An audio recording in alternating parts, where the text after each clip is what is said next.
Calgary in November can sometimes mean this. Cold and snowy at McMahon Stadium, but do you think these guys care? Lots of bravado before their season finale. They've already clinched first place in the West, looking relaxed. This guy doesn't mind going without a shirt either. In fact, kind of prefers that cold weather. Andrew Buckley knows all about it too. College days playing for Calgary, gets the start. His first for the Stampeders tonight as they rest Bo Levi Mitchell up against the Winnipeg Blue Bombers, who are going to see their offense led by Dan Lefevre because of the injury last week to Matt Nichols against the BC Lions. And Winnipeg needs this game in order to... Ball supremacy includes a severe winter test tonight. Bombers and Stampeders collide on the frozen tundra of McMahon Stadium in their regular season finale on Friday Night Football. As the panel just mentioned, both coaches have decided to rest their starting quarterbacks tonight. So for Calgary, it'll be from the University of Calgary, 23-year-old Andrew Buckley gets his first start as a pro. And on the other sideline, Michael O'Shea has decided to go with Dan Lefevre tonight. It'll be start number 8 for Dan Lefevre. He is 2-5 on the season, came off the bench last week against the BC Lions. Again, a Bomber victory tonight or an Eskimo loss tomorrow assures Mike O'Shea's club a home playoff date, but the injury-riddled Bombers have lost 2 in a row and 3 of their last 4. On the other sideline, Dave Dickinson's Stampeders have lost 2 straight under his guidance for the first time. They have not dropped 3 in a row since 2007, and it's been 49 consecutive games at home without back-to-back losses. Calgary's won 7 straight against Winnipeg, 17 of their last 18. Bombers won the toss, they've deferred, and we're underway off the foot of Justin Medlock, and here is Roy Finch up across the 35-yard line, brought down by Christophe Normand.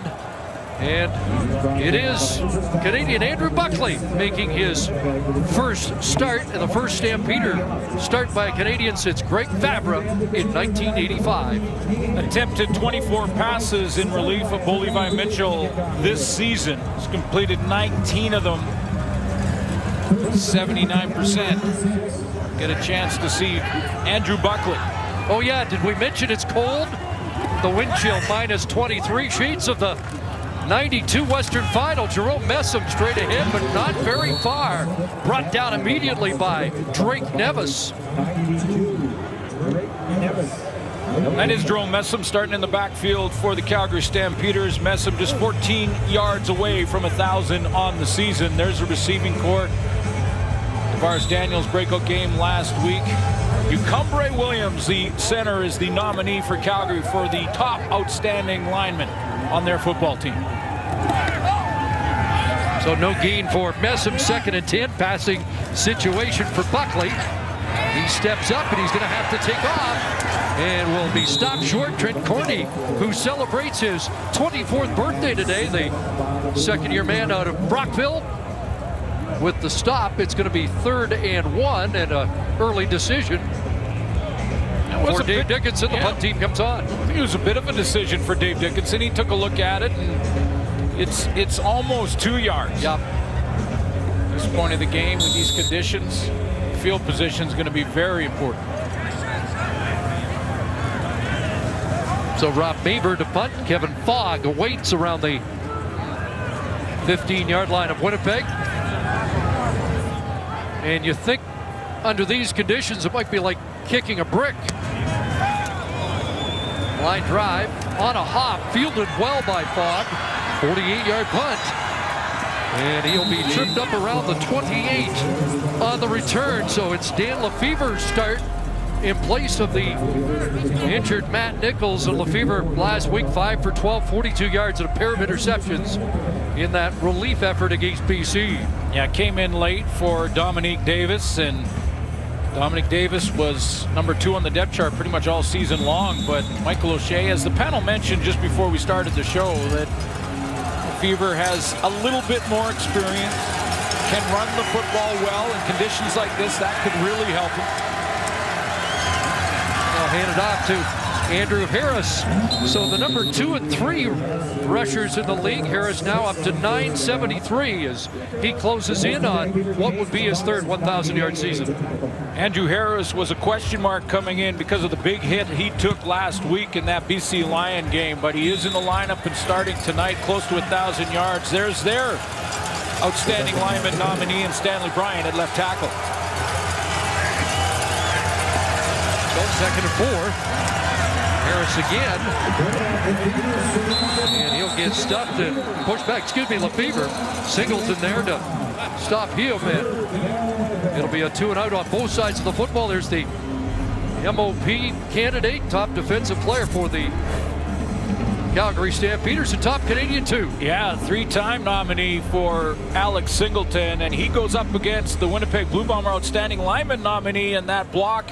That's Stanley Bryant trying to kick him out. Lefevre trying to cut underneath it, but Singleton, yet another tackle. 122 on the season. So Medlock to punt. Roy Finch awaits. And on this slick turf, Finch might be a tough guy to corral. Brings it back across the 45. That's a 40-yard punt by Medlock. So Jerome Messam closing in on 1,000 and looking for a second consecutive rushing title.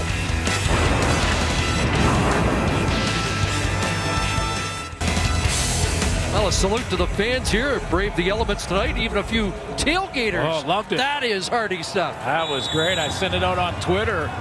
Tailgating in the back parking lot here in Calgary at -14 with a wind chill -25. Love it. We want some of what they're having. Messam again, short gain on this Bombers D that is trying to tighten up come playoff time. Well, take a look up front. It's on the defensive line. Jackson Jeffcoat with 5 sacks. Also has an interception and 21 quarterback pressures.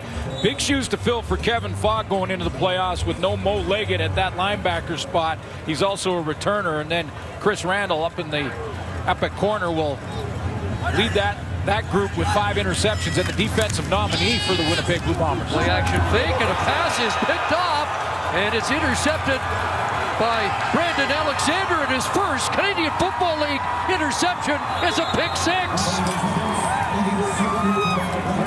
55 yards on the return for Brandon Alexander. Reps for Andrew Buckley this season has not thrown an interception. That's the first. Just telegraphed that one a little bit. He had coverage from Loeffler over the top, and Brandon Alexander just read his look and jumped it. Bombers the league leaders in points off turnovers, and they add to that here with the touchdown, the 7th defensive touchdown of the season for Winnipeg. Alexander started the night, the only member of that secondary without an interception. He changes that in a big way, and Medlock adds the extra point, and the Bombers have an early 7-0 lead. First interception tossed by Buckley this season, and it's going back the other way for the Bombers.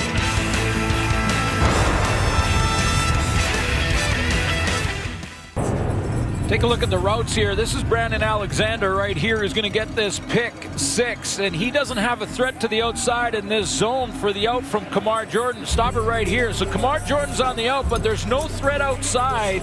So Brandon Alexander doesn't have to go out there. He can sit on that inside route. Andrew Buckley stares it down. He cuts underneath it. Pick 6 for Brandon Alexander. 23rd pick for the Winnipeg Blue Bombers on the season. That's first in the CFL as a team. Just the 20th turnover by Calgary. They're number 1 in that department. Roy Finch got a seam. Cut back across the 50. And he does what he's done all season long with another big return and sets up Buckley and the Stamps back across midfield. Welcome back, Roy Finch, special teams nominee. The Calgary Stampeders. 53 on that kickoff return. And I'll tell you what, he's got my vote. as the top special teams player in the league. So consistent. Missed a couple weeks due to injury, but instant field possession. Number 1 in punt return average, number 1 in kickoff return average. He's put it in the end zone a couple times. Roy Finch been the best returner in the league this year. 12th big play return for Finch on the season. Here's Messam diving down around the 41-yard line. So give Messam 5. And he is now 7 away from 1,000. Be the 4th time for Jerome Messam at 1,000 yards. William Powell, the rushing leader at the moment at 10:26. Messam needed 41 coming into takeover. Andrew Harris 60 yards away from passing William Powell. So that will be an ongoing story here tonight. Second down, the fly sweep, Tavares Daniels. And he's dropped around the 38-yard line. Next throw for Andrew Buckley is important for him. After throwing a pick 6, young quarterback in his first start, he's got to try and let that go. And Dave Dickinson play calling in those 2 plays went to the run. Went to Jerome Messam, then goes to the fly sweep. And sooner or later, Andrew Buckley's got to put the ball in the air again. And that's going to be an important throw for his confidence. Short yardage crew comes on, 21 of 22 on 3rd and short situations this year. Buckley, of course, handles these duties and off the right side, and he's not going to get there. He gets stuffed by Kyle Knox, and it's a second straight takeaway by the Winnipeg Blue Bomber defense.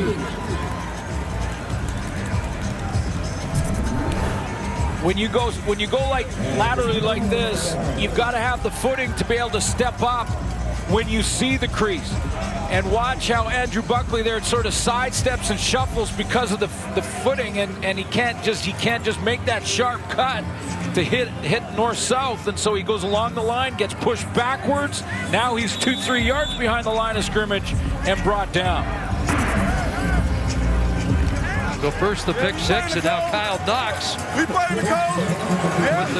turnover on downs. 5th time the Bombers have done that this year. Well, handed off to Harris and finds a little room before Adeleke and Singleton. And there's Alex Singleton with another tackle. Tunde Adeleke moving up into the Sam linebacker spot. Take a look at that Calgary defense. Charleston Hughes could have been the outstanding defensive player nominee for the Calgary Stampeders. Leads the league in sacks with 11. There's Alex Singleton, we mentioned, 3-time nominee, MOP, outstanding defense, and Canadian. In the secondary, Ciante Evans rests for this one. He'll play Patrick Levels at corner. And Brandon Smith also a big hit there. And there is Levels, who lowers the boom on Weston Dressler in the spot usually occupied by Ciante Evans. And times it up as well. And Dan Lefebvre is getting it out there late to Dressler, and I sort of had a flashback to the throw from Dan Lefebvre to Andrew Harris last week that was low and had Harris bending down to get it, and that's how he got hurt and had to leave the game. It is a catch. The ball popped loose after Dressler's down, and it was enough for a Winnipeg first down. Dan Lefebvre, the 10th different quarterback for Winnipeg against Calgary in the last 7 years. Fake to Harris on a roll. Hughes in pursuit, and a knockdown for Shaq Richardson in the Brandon Smith spot. Take a look at that throw to Andrew Harris last week. Again, even if it's a short throw or a timing throw on that out to Dressler, accuracy is important because you put your receiver in harm's way. That throw forced Andrew Harris to bend down low to get it. The contact was made to the side of his helmet and left the game there. There was some question as to whether or not he could even play tonight, but he's in the lineup and okay. Good to see. 2nd and 10. 4-man rush. Lefebvre dumps it off to Harris. Richardson makes a second straight play, and Harris not going very far. Yeah, Brandon Smith out for Calgary in that halfback spot. So Shaq Richardson, who's played the cover linebacker, goes back there. And Tunde Adeleke will play, number 27, will play Shaq Richardson's spot for tonight. Playmaker back there, though. 4 interceptions on the season for Richardson.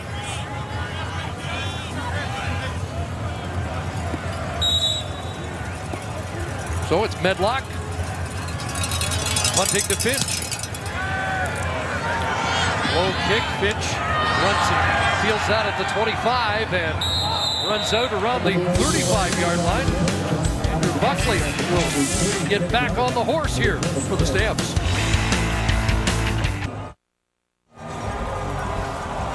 Welcome to the fans who watched the Ticats win over the Alouettes. And the weather's fine here, according to the Winnipeg Grease Board. Let's get confirmation of that from Sarah Orleski on the sidelines.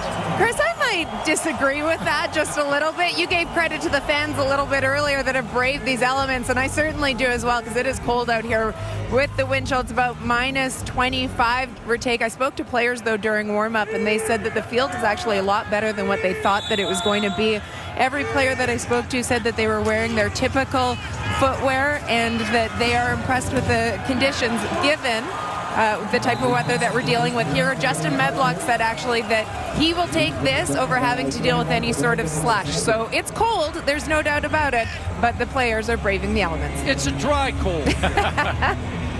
Well, it's supposed to favor the offense because the offense knows where they're going and the defense has to try and react. So a slippery field, or a little bit of a slippery field, should favor the offense, although we saw Andrew Buckley kind of got hurt on that third down gamble trying to get that extra yard. Buckley has played in these conditions at McMahon before, hands it off to Messam about a yard at midfield after the 18-yard completion to Anthony Parker, another former Calgary Dino.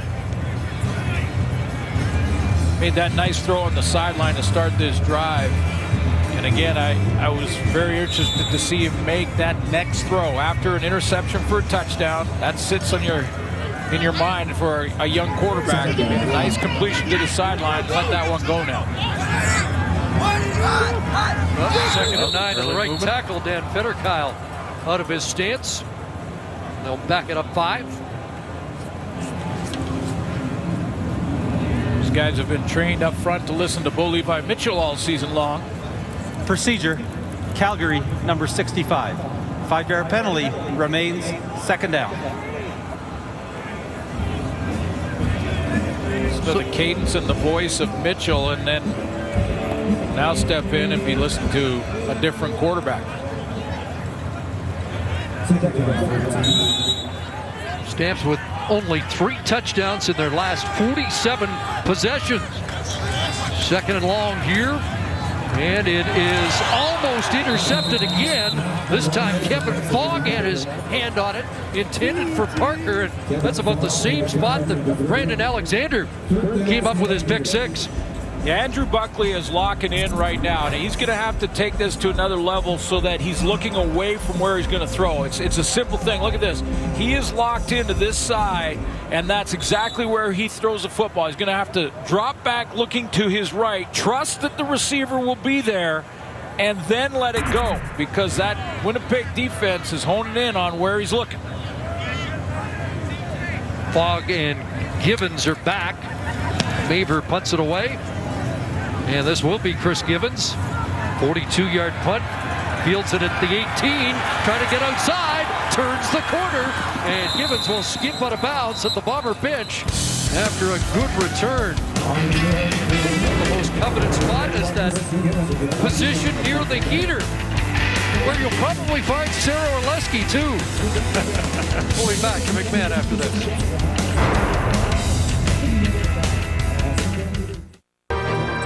Welcome back to McMahon Stadium, where the Bombers currently hold a 7-0 lead. As you saw in that video, the Shaw Respect Camp is an initiative that's put on between the CFL and Shaw in conjunction with the Canadian Red Cross.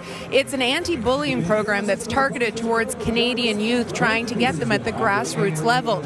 It's an event in which they talk about trying to create safe environments for kids and trying to talk about how important that is in communities. The event in Winnipeg, Andrew Harris spoke at, as well as Commissioner Randy Ambrosi.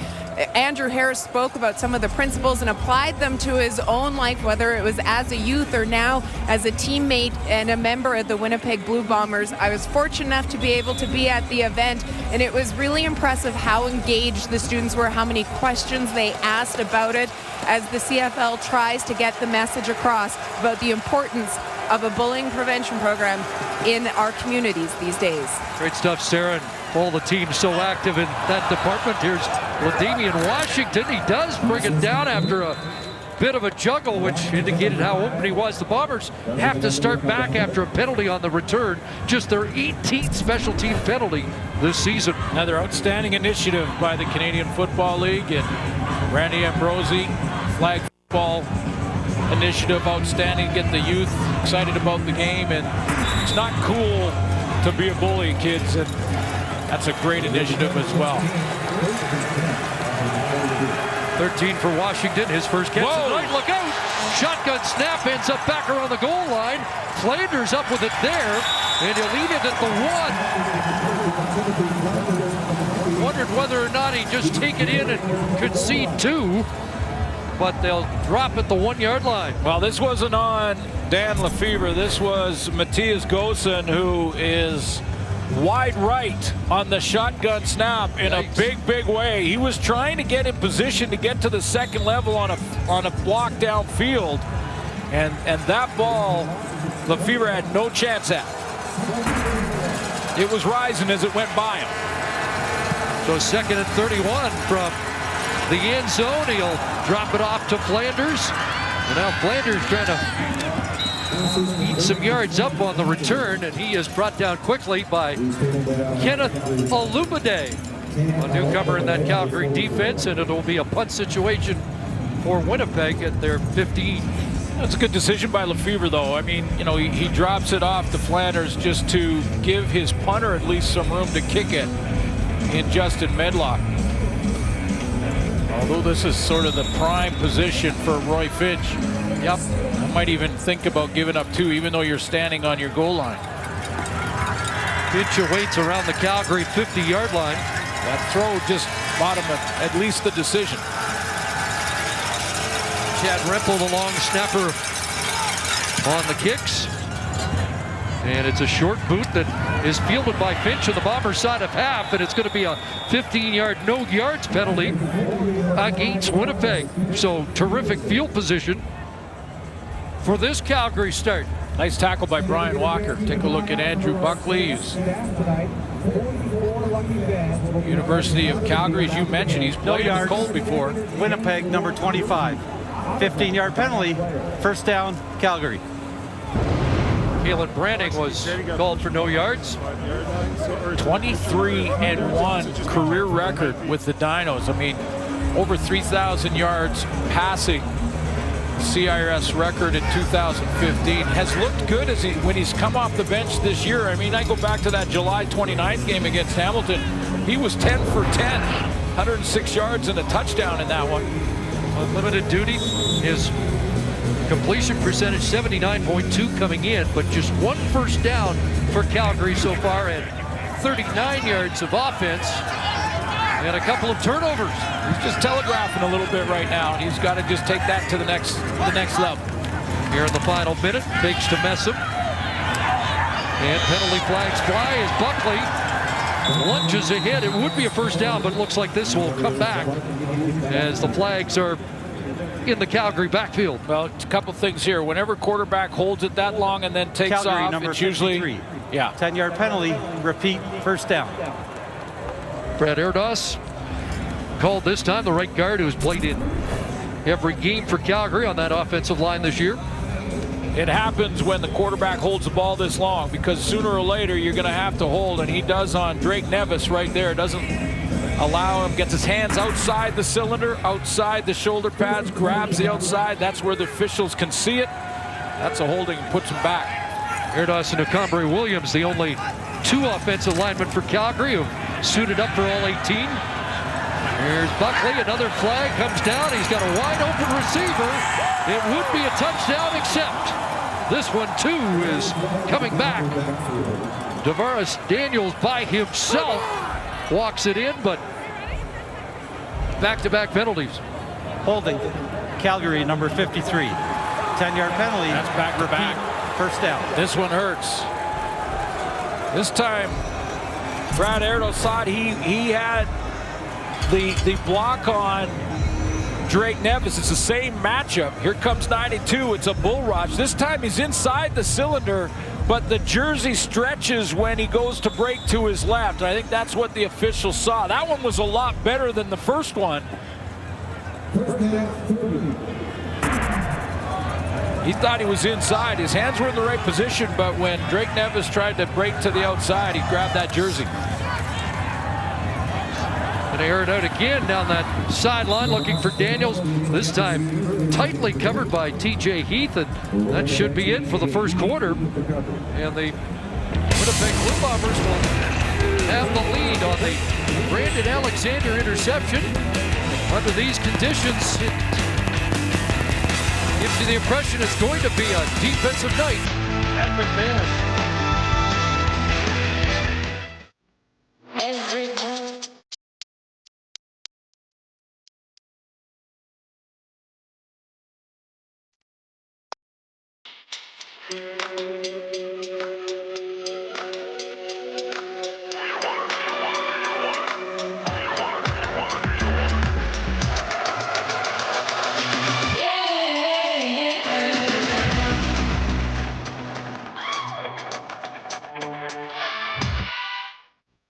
Square now lets you accept debit tap. Yeah, that's right. And processing is free through December. Tap Interact, debit, cards. Oh, you can take credit cards for one low rate too. Sign up free at square.ca.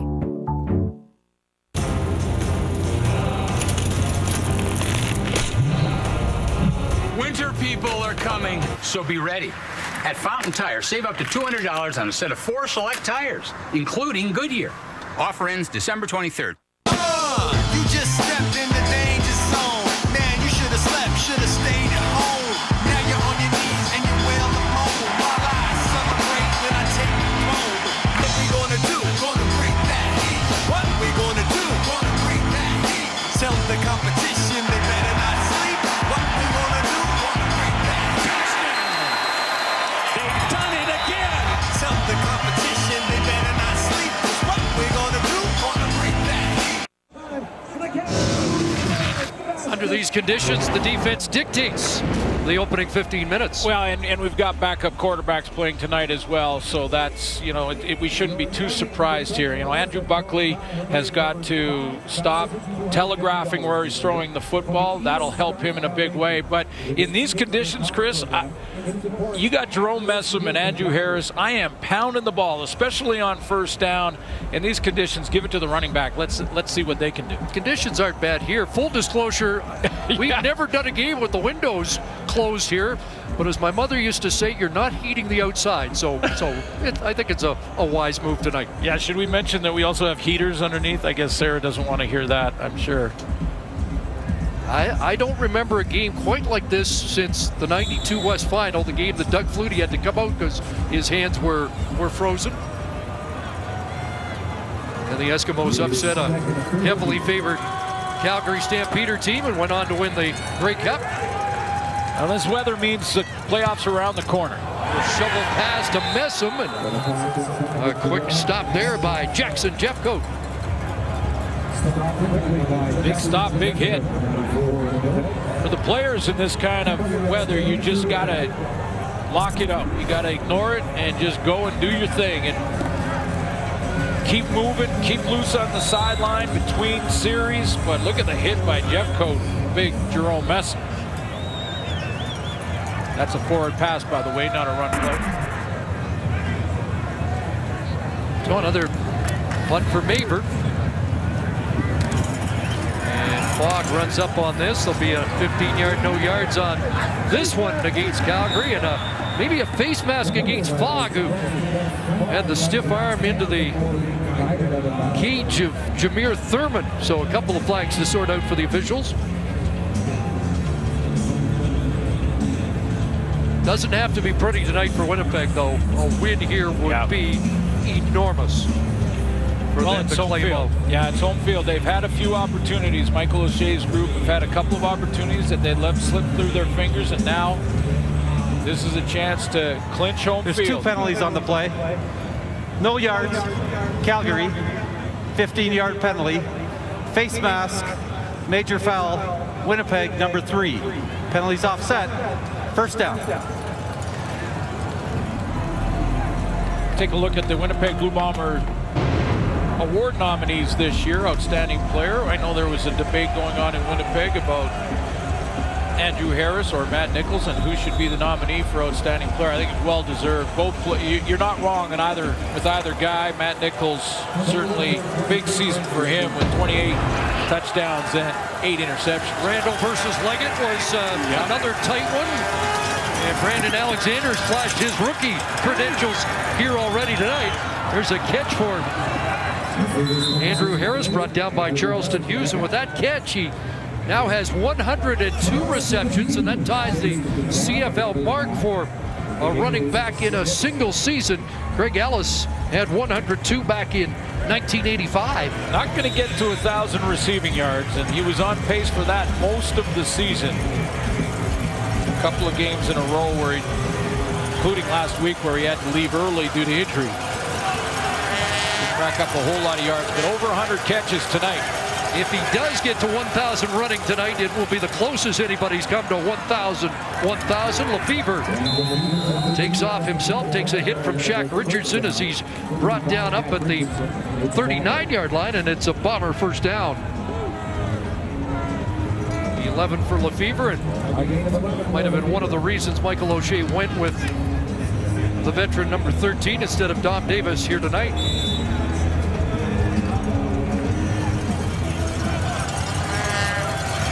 Both had a chance to claim the job this week with about the same amount of reps against BC. Neither was very sharp. Here's a pass that should have been intercepted. Jamar Wall was there, and so was Patrick Levels. And the Bombers fortunate it falls incomplete.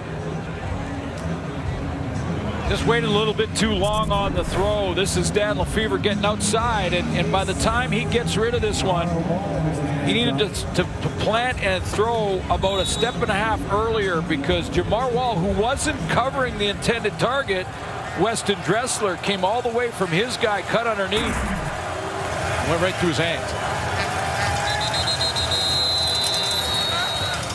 2nd and 10, and a whistle sounds. Are we getting a challenge here from Michael O'Shea?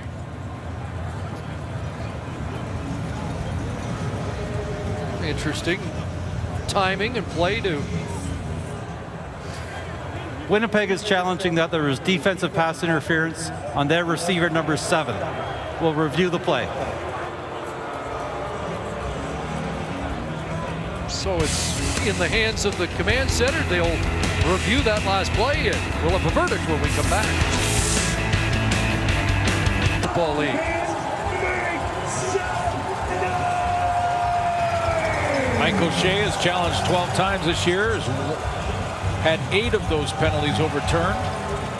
After review, we have defensive pass interference, Calgary, number 3. Ball will be placed on the 50-yard line.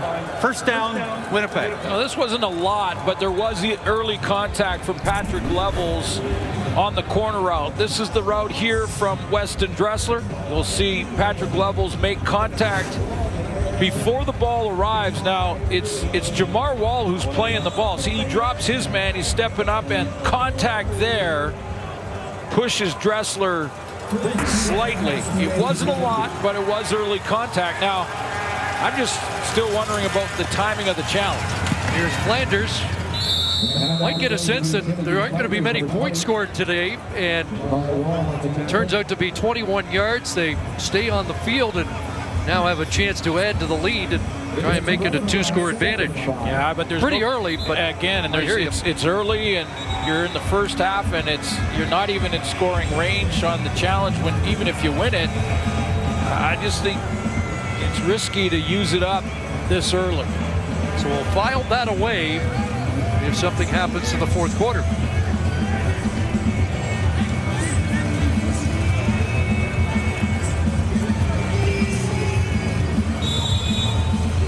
So 2nd and 5 at the Calgary 45. To make it a worthwhile challenge, Dan Lefevre's got to put this in the end zone. Do you think field goal range today is 42 to 45? There's a swing pass to Harris out to the flat. gets one block and gets jarred out by Jamar Wall. Big shoulder there, and that's the record-breaking catch for Andrew Harris, number 103, albeit short of a first down. Played with Craig Ellis, Saskatchewan, 1985. Was a little bit more of a tweener than Andrew Harris is. Andrew Harris is a true tailback. Craig Ellis is a tailback, kind of like Pinball Clemens, and played a lot in the slot as well. But either way, congratulations to Andrew Harris. Well, we're going to find out, Range, because they're going to test it from a lot further out than 45 here. The flags indicate not really any substantial wind, and Justin Medlock will attempt from 52 out, 5 for 9 from beyond 50 this year. Different conditions now, though. No question. It's be a heck of a kick. He puts it up and bounces it in. He's got it. Don't have to call the bank shot. And Medlock gives them a 10-0 lead. 54th field goal. And coming off a bounce-back performance last week when he went 7 for 7, up the upright and in. 10-0 Bombers.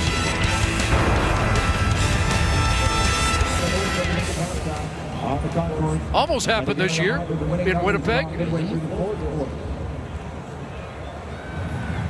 After the 52-yard field goal by Medlock, Calgary takes over at their own 35 and trying to get a little traction on this cold turf at McMahon. Here's Messam, and he slipped as he took the handoff and hasn't been able to establish Jerome Messam so far in this game. You know, these conditions and the fact that it's Andrew Buckley, backup quarterback, playing tonight for Calgary, may be just what Winnipeg needs heading into the playoffs. Their defense has given up buckets of yards. I'm talking in the last 2 games over 500 yards, and that leads to time of possession, and they have been behind in that regard in the last 2 games in a big, big way. But a game like tonight, maybe just what they need to get some confidence, get their defense on track. Over 400 net yards allowed in 8 of the last 10 games. Buckley upended again. This time it was from the safety Taylor Loeffler, able to trip him up on the blitz. And it's another 2 and out for the Calgary offense. Number 1 on the team for defensive plays. And was that a fumble by Andrew Buckley? It looked like that ball might have popped out of there. Did he go down by contact? Pulls it in. Take that number now, and you know what to do to him. They'll move Taylor Loeffler close to the line of scrimmage. 3rd 2 and out. Favor to punt. Fogg at his 35. 38-yard punt brings it back across the 45-yard line. So good field position once again for Dan Lefevre, who might have won this job for this start last year against Winnipeg. You pick up 4 touchdown passes for Dan Lefevre in this one as a Toronto Argonaut against Michael O'Shea's Bombers. So when you play well against that team, you end up on the team. That's what you remember. I think that, the fact that he can run, the conditions, a little more experience, this being his 8th start. And Dominique Davis, I think all of those were reasons to start him tonight. Andrew Harris straight ahead, second level, and he almost busted that one. His best run of the night, and he's back into Calgary territory with a 15-yard run. Got a crease. Don't see that very often against this Calgary run defense. They brought Joshua Bell down, the safety as well, to help out.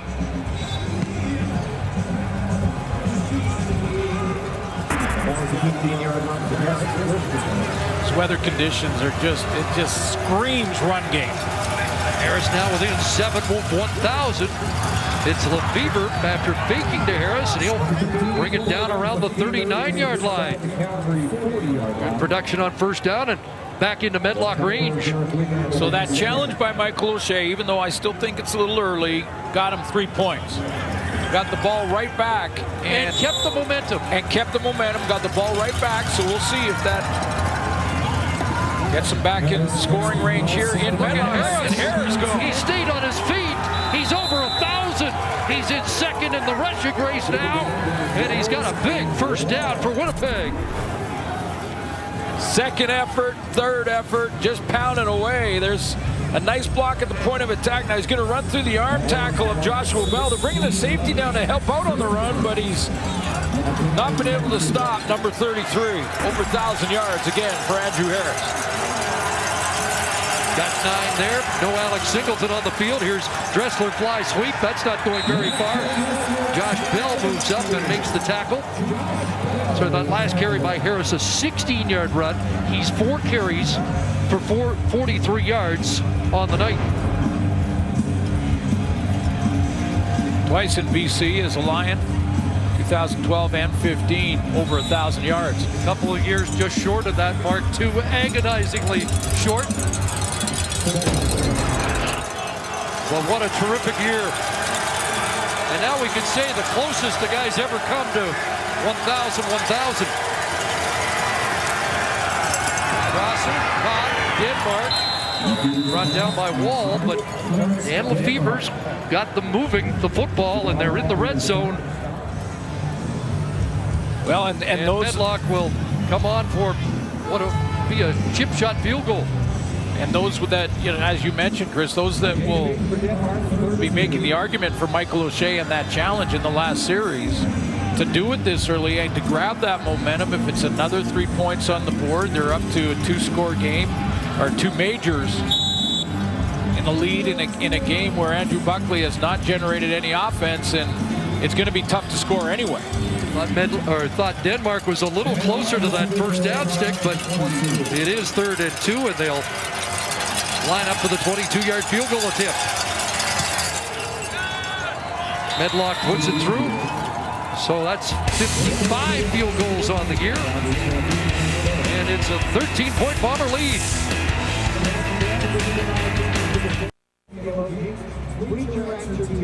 Well, they're going to lead the league in sacks allowed again, the Calgary Stampeders this season. That offensive line has been stout despite many changes. With more here again is Sarah. Well, Chris, unless something drastically changes over the next couple of quarters, then yeah, they will lead the league once again. This will be the 5th consecutive season that the Stampeders have given up the fewest sacks in the CFL. And right now they've given up 23. Edmonton's next closest at 29. But this would match the total that the Hamilton Tiger Cats did in 1998 through 2002, the only other team to ever do it in 5 consecutive seasons. I spoke to Pat Delmonico, their offensive line coordinator, about it, and he said that he described them as being a nasty group in terms of their personality. They're obviously built around protecting the quarterback. He says they've never spoken, though, about trying to get that 5th consecutive season. He says that when they've had to insert other players in, it's a testament to the depth of this organization that they've been able to do it and continue to have the success that they have. Well, the success has been limited here tonight. A 3rd turnover first half. Yeah. On the fumble by Messam, and it's scooped up by Kevin Fogg, and Winnipeg's back in business. It seems to me, Chris, that Messam's really having trouble with the footing, and he just can't get started because the guys up front, as Sarah just mentioned, they're doing their job. They're getting the push. I mean, Drake Nevis has stuffed it up in the middle pretty well, and Brad Erdos has a couple of penalties because of it, but this is a very good offensive line. Pat Delmonico has done another very good job. Last year he had to go through 12 different starters. Here's Lefebvre, sidearm that, incomplete to the feet of Harris, but that's 3 turnovers in the first half by a team that had turned it over 19 times in the first 17 games. Yeah, the key is the downhill runs, and I think there's still Delmonico right there, just getting it all straightened out and get that run game going in these conditions. The downhill run should be working well, but the back's got to hit the hole. They can't dance in the hole because they can't get the footing to take off and restart. 2nd and 10. Over the middle is Dressler the catch, and tossed down quickly by Jameer Thurman. It'll be 3rd down, and the Medlock unit will come back out to add more points off turnovers. Snow looks good on TV, though, doesn't it? I mean, Everybody likes a snow game. especially those super slow-mo shots where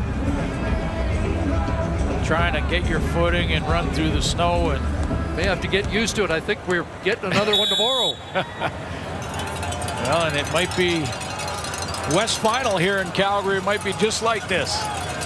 Good chance of it.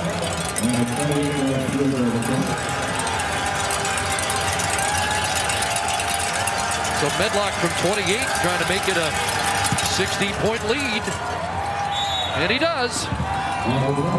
So another costly turnover by the Stampeders, and they're in a huge hole here. By the way, Calgary has led in 51 consecutive games. And they'll have to roar back in this one to keep that lengthy streak alive. Take a look at the Calgary Stampeders nominees for Outstanding Player Awards this year. Alex Singleton, Outstanding Player, Defensive Player Canadian. Defensive Player possibly could have been Charleston Hughes, but if you're the outstanding player, then how could you not be defensive as well? Roy Finch, I think, is a lock, although there's some great returners in the league now. But he's been the most consistent. Buckley trying to get something going, and he's got Kamar Jordan close to a first down up around the 45-yard line. Yeah, this score now, I mean, it's too early to abandon your game plan, and Jerome Messum's got to be part of it in the run game, but this is going to force Andrew Buckley to get in that pocket and start slinging it. I know the weather isn't ideal for passing the football, but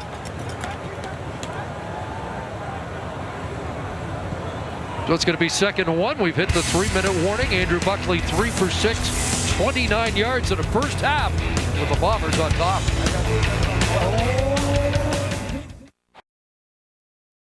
not wrong either way. Get Messam 2nd and 1, and just not getting any surge with Messam's 7th carry. And well, if they give him a yard here, he's got 11 in the game.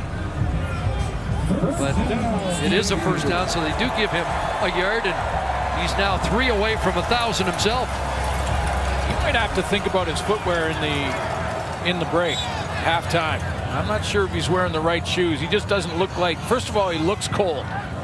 You never want to let the opponent see you looking cold. Buckley out of his hands quickly. It's complete. Tackle on the play by Santos Knox.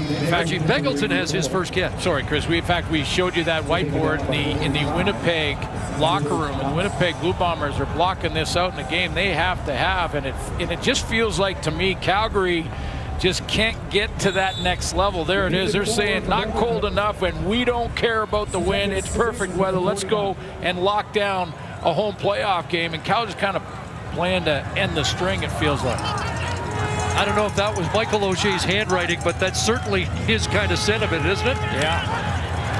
2nd down. Jake Thomas in pursuit. Buckley, and has broken up a nice defensive play there. Brandon Alexander's had a big first half as he knocks it away from Beggleton. Pick 6 for Brandon Alexander. If you're just joining us, that was in the first quarter. And a knockdown here as Buckley tries to escape out the right side. It's interesting when I look at the interceptions by the Winnipeg Blue Bombers. Not the same amount as last year. Last year they led the league with 30. This year it's at 23. That should have been caught. Yeah, that's a drop. Looked like from our angle, Alexander might have got a hand in there. Not the case. Good work. Good work. But they're at 23, and that leads the league. Got a fake on the punt in. They'll stay on the field with Rob Cote, the veteran in his 11th year, and he's made a few of those special team plays in his career, and that keeps Calgary on the field offensively. Not bad for 2 reasons to call this play. Keep the drive alive, obviously. That's the obvious one. He's a personal protector, but it also puts this play on film. So now every single, well, the team that's going to play against Calgary, every single team in the playoffs in the West is going to have to game plan for that fake and spend some time in practice. Mark Killam's group has played very well this year. Got blocks from Shaq Richardson and Dexter Janke. There's a good catch by Beggleton, although brought down right at the line of scrimmage. Quick close there by Javon Santos Knox. Calgary Stampeders special teams this year have been outstanding. You mentioned Roy Finch. They lead the league as a team in punt return average, but also in stopping the opponent's punt returns. Best average there too, the lowest average there. They've got some touchdowns off it. The block kicks, now a fake. 2nd and 9, 4-man rush, pocket collapsing. Buckley takes off and he'll slide short of the first down around the 43-yard line. And I'm not sure if we'll see Paredes attempt a 50-yarder. They're going for it. To stay on the field instead. Paredes just one 50-yard attempt this year, and he missed that. His longest is 48. So it's 3rd and 6. As they stay on the field, send 6 receivers out. Look out! Buckley hit. Ball is loose. Opalugo scoops it up and takes off. And he's going to score. Tristan Opalugo, the 2nd defensive touchdown of the night for Winnipeg. It's a 51-yard major. Backside blitz. I think it was Ian Wild coming off the backside, unblocked on the blitz. No chance for Andrew Buckley to see this. And now the only question for Calgary fans is, was he in the throwing motion going forward? And I'm not sure that he was.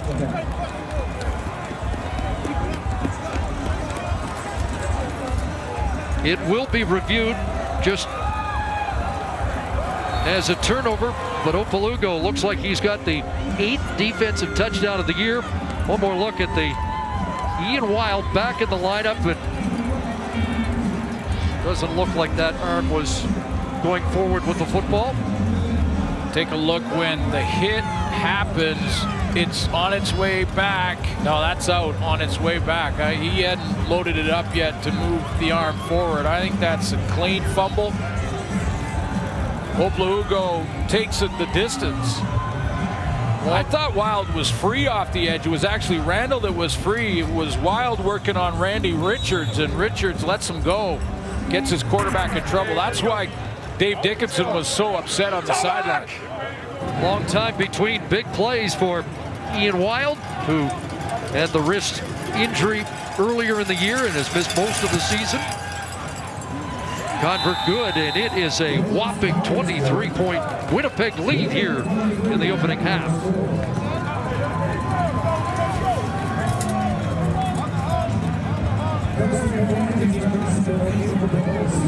Well, Milt talked about Winnipeg fans cheering for Saskatchewan. Edmonton fans were cheering for Calgary tonight, not getting any results. Yeah, and one of these guys have got to be picked up by Randy Richards. Over the last couple of games, the loss against Edmonton and now tonight, Randy Richards struggled a little bit. He just didn't get set, and Wild beats him around the corner. It's supposed to be the free man in Randall that's supposed to get to that quarterback first. Buckley has no chance, doesn't see him, and looks like he got up limping as well. 4th turnover of the first half for a Calgary Stampeder team that rarely turns the football over. Hey, look at that right there.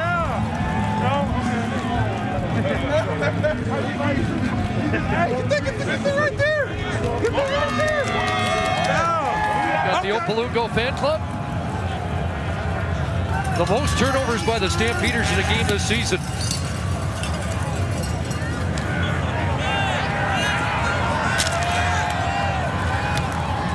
Roy Finch brought down across the 35. So, final minute first half. A reminder to join us at halftime for the GMC Professional Grade Playbook tonight. Henry Burris on the importance of scrambling.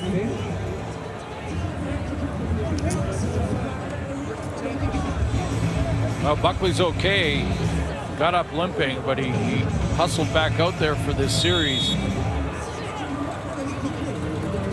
Did see Bo Levi Mitchell there warming up on the sideline. Now they'll go in at halftime. I'm wondering if they go to Bo in the second half.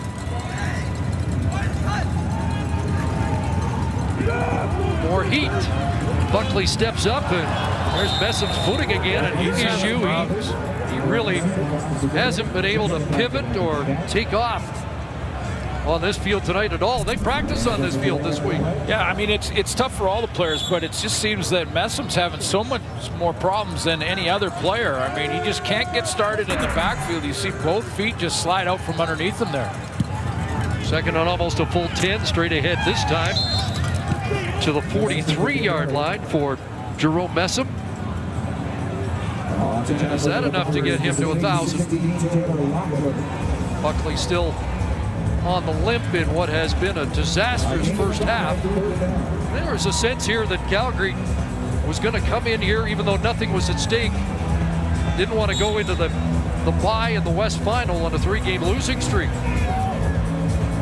But having said that, and again, we'll see if we see Bo Levi Mitchell in the second half. I think it was the right decision by Dave Dickinson to go with Andrew Buckley as a starter. Remember, Bo's got that sore shoulder he's had for back half of the season here.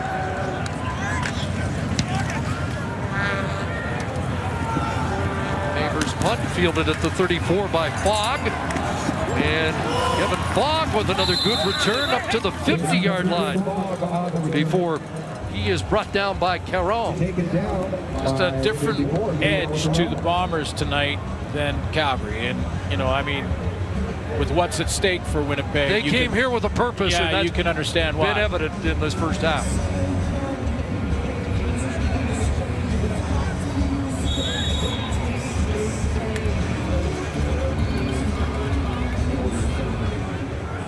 This is the final play of the first half. By the way, Messam did go over 1,000 on the last Calgary series, but it's been all Winnipeg in the opening 30 minutes. Here in McMahon, 23-0 Winnipeg trying to punch their ticket to host the West Semi. Here's Rod. I love it. Football weather. It ain't even cold, man. It's Friday night football. Yeah!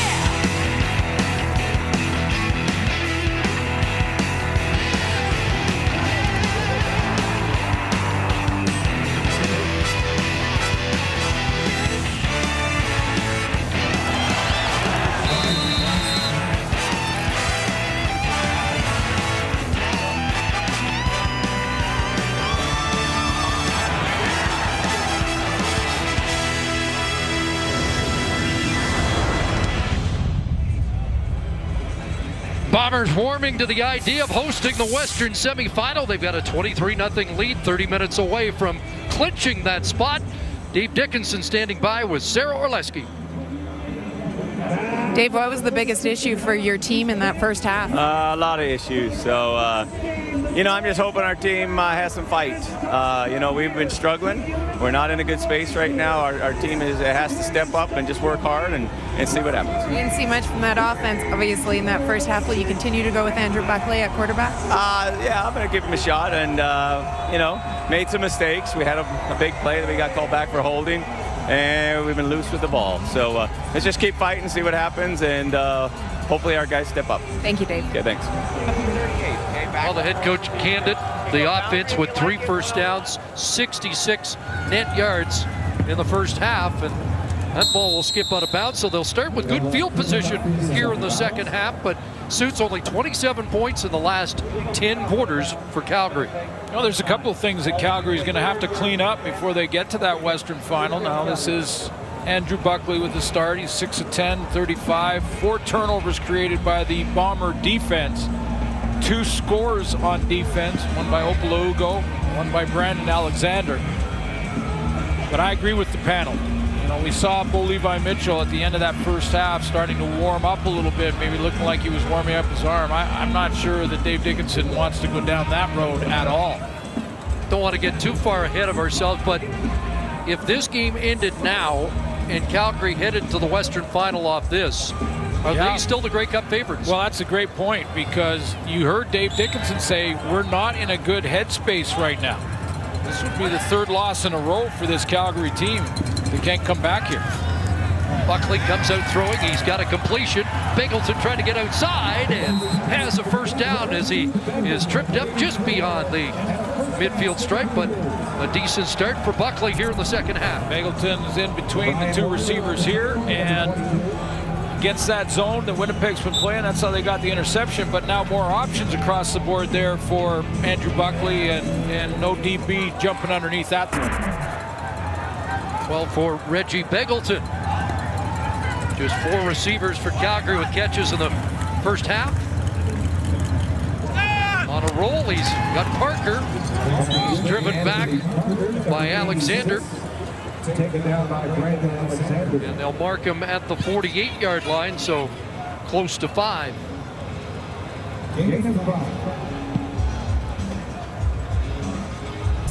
Another question for Dickinson, and maybe we see Ricky Stanzi, because Buckley's been limping. I mean, he got hit from behind and Ian Wild that caused that fumble. And it's been limping around a little bit since then.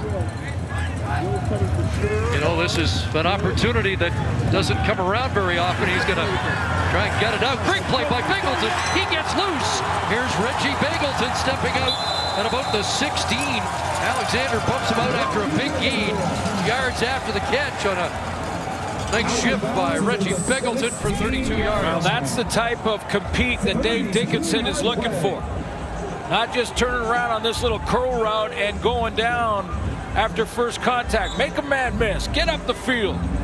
Go and put some yak yards on the board. That's a good inside move on Ian Wild. Biggest play of the day for the Stampeders. They've got a first down in the red zone. 5 receivers, and now Messam releases. Here comes pressure. Underneath, pass is caught.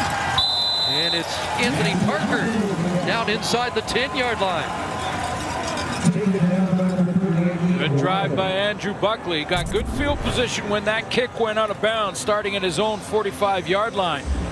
But I've seen 3 good throws here. Confidence-building throws for number 15. That's one of them. Moving in the pocket, negotiating the pocket, but keeping his eyes downfield. See that limp after the last few plays. 2nd and 2. Daniels stood up, and he's not going anywhere. Escorted there by Opalugo and Jeffcoat as the defensive ends converge on the jet sweep. One of the keys to this play on a jet sweep is the fake to Buckley. Here comes Tavares Daniels. Now, the Winnipeg defense, I don't think thinks number 15 is going to run at all, and they didn't play that fake in any way, shape, or form. They went right to Tavares Daniels. 3rd down, offense stays out. 3rd and 5 here. Not going to take the 3 points, looking for more than that, but they need 5 to keep going, and they're going to turn it over on downs once again as Andrew Buckley is sacked. So they come away empty-handed. Corey Johnson there had a couple of sacks last week and now has his 5th of the season. So the second half starts with some promise for Calgary, but ends with the 5th sack of the season for Corey Johnson. 2:30 Eastern, 11:30 Pacific on TSN 1 and 4 and in 4K. Get a sack, you get a good spot near the heater. 5th sack of the year for Corey Johnson. Beat a double team to get there too on 3rd down. Hooks as well, Buck. Okay, hooks there as well. Ryan Dinwiddie, who once beat the Stampeders as a Bomber quarterback. Here's Harris taking that shovel pass. Jameer Thurman drops him up across the 30, and that's a first down and a reception for Harris for 13. 4th catch. That's 104 catches on the season for Andrew Harris. In a big first half, got to the 1,000-yard mark rushing the football. He had 3 catches in the first half. Set the all-time catch record for a running back, and now just wants to track down the lead in the rushing department on the season. 848 yards receiving, and he was 17 away from the rushing title prior to that run, and he's running hard here. Well, if he can get to that rushing title, which was held by William Powell, I know Jerome Messam's still in the game. Right, and Messam can still bounce back and and leapfrog Harris, but Harris has moved from third to second, and now within 10 of running past William Powell on the rushing list this year. Exactly, but I think if you're Michael O'Shea, you've got to start thinking about the score. The fact that Calgary's not getting anything going offensively other than a couple of catches in that last series, and we want to get Andrew Harris out of the game pretty soon, I think. Swing it to him here, a catch for Harris, and he fumbles the football, and Calgary's got it. Kenneth Alumagante came up with a football after Harris put it on the turf, so the Stampeders get it back. See who popped that out of there. Jameer Thurman punches it out. Alumagante with the recovery. Stamp football when we come back. Just a great play by Jameer Thurman here. Guy that was in the debate for the Rookie of the Year nominee for the Calgary Stampeders. 73 defensive plays. That's second on the team to Alex Singleton. He has a sack, a couple interceptions. Goes around the horn here to punch it out on Andrew Harris. Caused the turnover. Here is Messam off the right side and crashing down to the 41-yard line for Messam. He's got 6. Buckley's been under siege tonight. He's been under pressure enough early in the game that he's starting to look at the rush. The quarterback takes his eyes off the receivers downfield. He's in trouble. That one was just too quick. He couldn't step up, being wild off the edge, but start looking at the rush.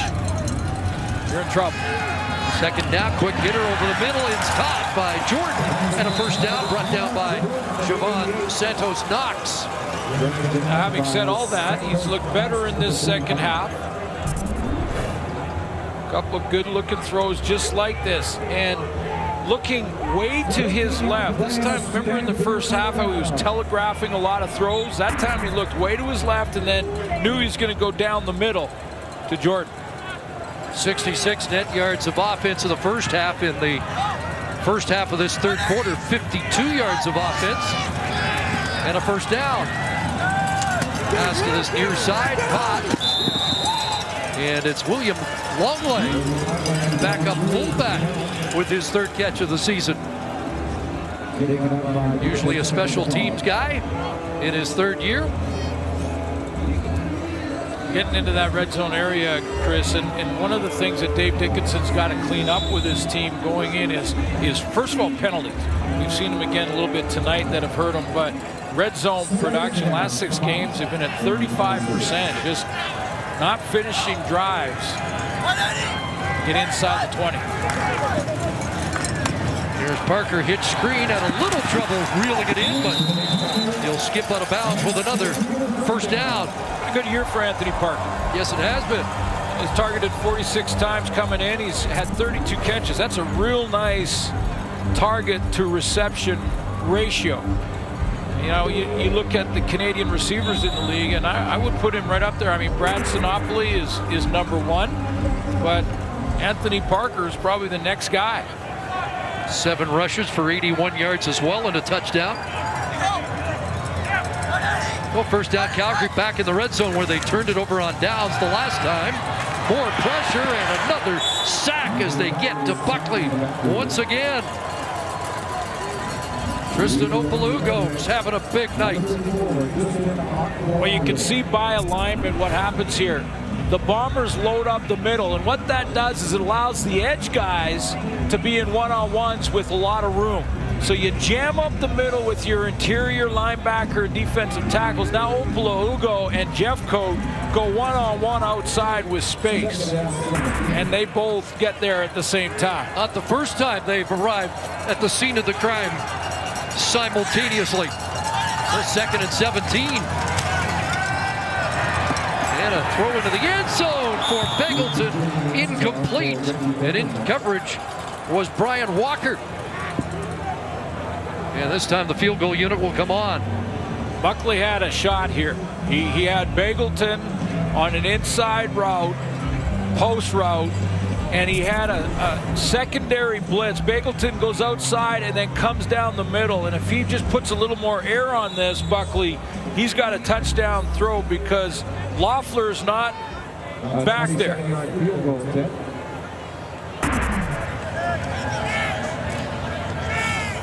So ready, Paredes splits the uprights, gets Calgary on the board. Winnipeg by 20 midway through the third quarter. It's cold in Winnipeg. The folks in Winnipeg just get mad at you. So here's Lefevre. Adeleke was putting on pressure, and that one thrown away near the Bomber bench. It'll be 2nd and 10. Intended for Matt Coates. But hey, you got to deal with it. I mean, like I mentioned, 2 weeks from now, it could be just the same conditions here in Calgary for the West Final. Who knows what could happen if Winnipeg holds on to this lead and wins this game. They get home field. Who knows what can happen next week in Winnipeg.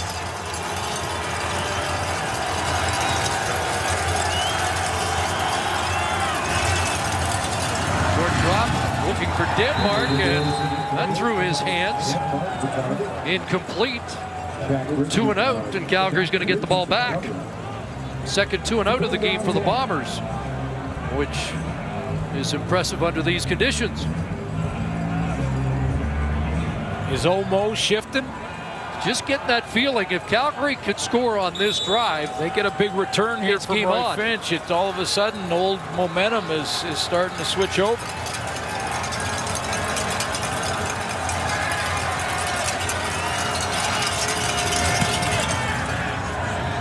Drive punt, 40 yards. Finch with a flag down gets drilled around the 43-yard line. Sort out the flag. We'll see where Calgary starts their next possession when we return to McMahon. We figured we'd start our tractor commercial with a shot of grain pouring through a man's fingers. Can't forget to show a country music band and a flaxen-haired boy running with a kite. Then we remembered, we're no ordinary tractor company. So we don't make those commercials. At Kubota, there's only one thing we're selling: great equipment. What made two guys build race car engines in their own shop? What made a performance engineering company think that putting race car engines in luxury sedans was a good idea? Or that they could take on the elite in world motor racing and win? We may never truly understand what drives Mercedes-AMG, but here's to another 50 years of it. Mercedes-AMG, half a century of driving performance.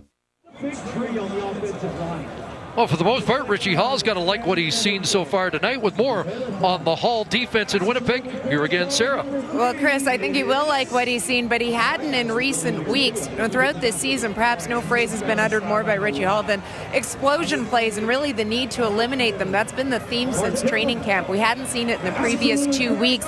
They'd given up over 1,000 yards combined in the last 2 games in net offense, and he used the words disheartening, embarrassing, sickening to describe it, but perhaps most importantly, he also said it was correctable. He feels that they have a really good defense when they are playing to their abilities. We've certainly seen them step up tonight. They have allowed one explosion play tonight, a 32-yarder by Bagleton, so it's 53 on the season. 11 runs of 20-plus yards, 42 passes of over 30 yards against that Winnipeg defense. That's 9th in the league.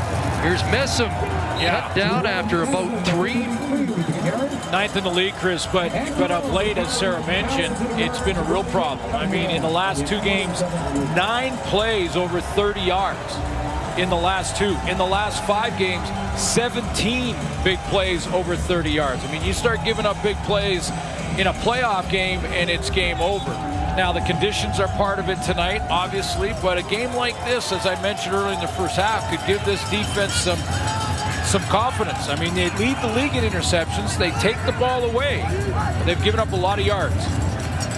Second down, more heat on Buckley, another sack. Opalaugo. There's that MVP, Tristan Opalaugo. The votes are in, Oplogo. There it is. Well, it's making his case. MOP, but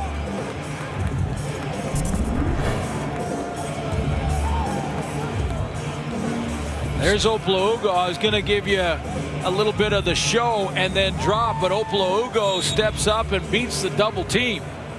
Second sack of the game, 5th of the year, and 3 have been against the Stampeders. So stopped in their tracks are Calgary. Maver to boot again.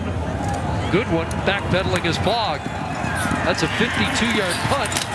And Fogg is brought down at the 20 abruptly on a tackle by Cote. Well, that's another sack by Tristan Oplogo. That's 5 on the season, 2 tonight. He also has a touchdown on a fumble recovery tonight. There's a fan up there that thinks he should be the. Well, here, just let me fix that. It's actually this. There we go. It's the MOP, not the MVP. But might be the MOP tonight. Of course, the Bombers without Jamal Westerman for the rest of the season. But both Jeff Cote and Oplogo have been good tonight.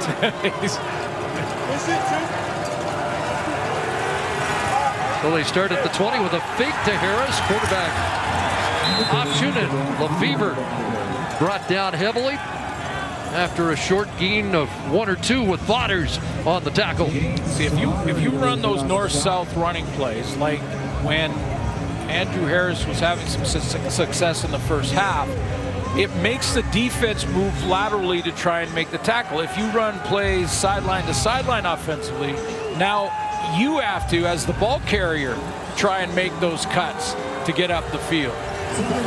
If you're going to run the football to Andrew Harris, run it straight downhill to him. 10 away from William Powell. 2nd and 10, so they're throwing, and the pass is caught. There's LaDamian Washington with a grab that will keep Winnipeg on the field. Got his hands underneath it, I think. It looked like it live that he did get down there and get his hands underneath there. So replay, ball's in the air right now. Nice 10-yard gain. That's a great catch. Wow. Replacing Darvin Adams, their leading receiver, out there at the wideout spot. Was in the starting lineup at the outset of the season, struggled a bit. This is just his 7th game.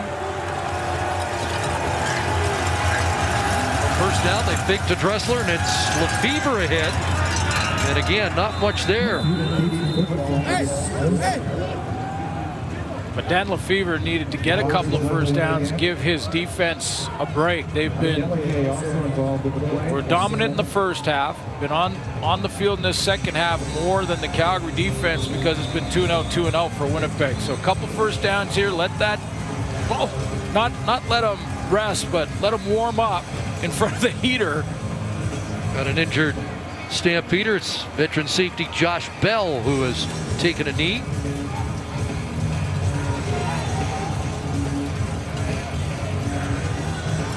An offense that has led the league in points this year under the direction of Paul Appelese and has not been as effective in recent weeks. But patchwork tonight, they're trying to get the job done. Yeah, no Darvin Adams out of the lineup, as I mentioned, and of course Matt Nichols left the game early last week with the calf injury. And that was why Michael O'Shea said no shot for Matt Nichols to play in this one, especially in the cold. Make sure he's ready for the West semifinal.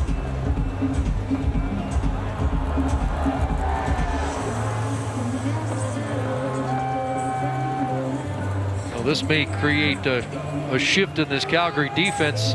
Adeleke, who usually backs up Bell, already out there at the Sam spot, so we'll see if Devon Claybrooks has to rotate people around.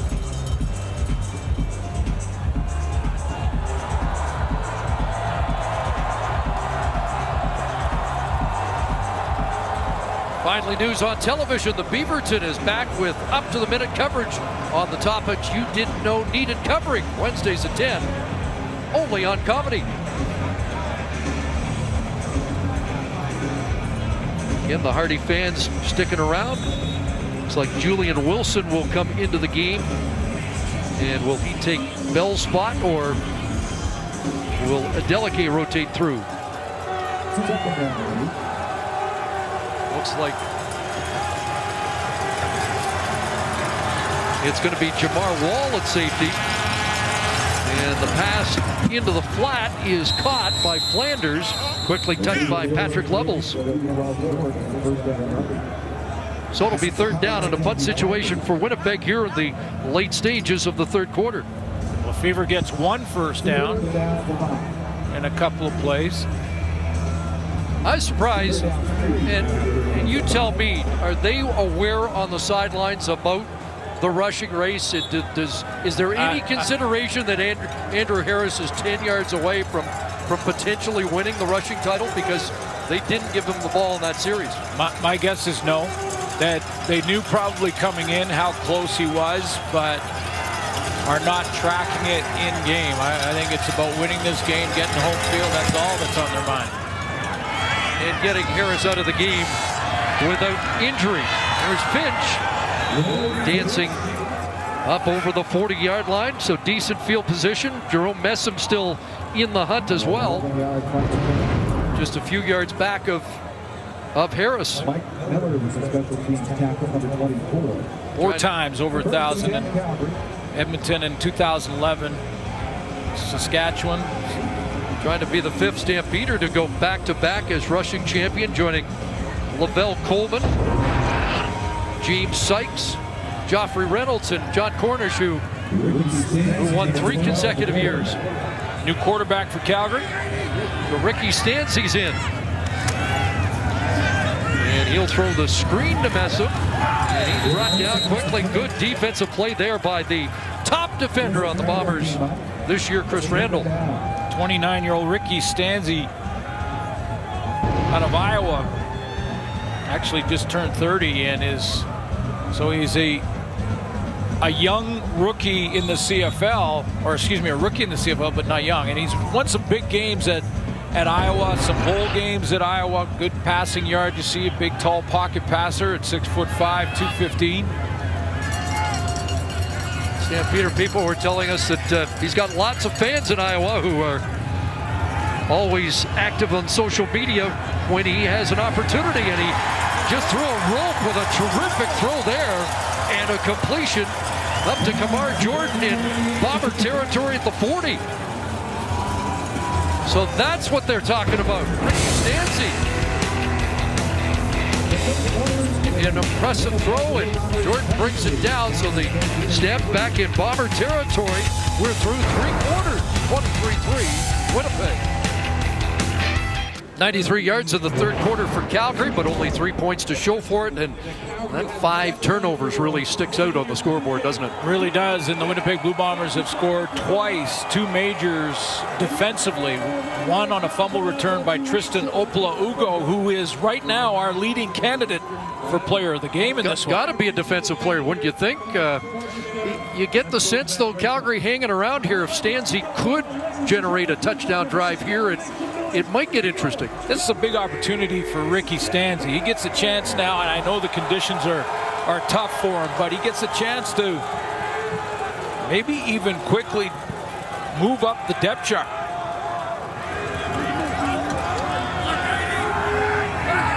First down as we start the third quarter of the whistle sounds before the play gets off. Interesting guy. I mean, 30 years old. Won some big games in college, as I mentioned, and some bowl games, some top-ranked teams that he beat when he was at Iowa.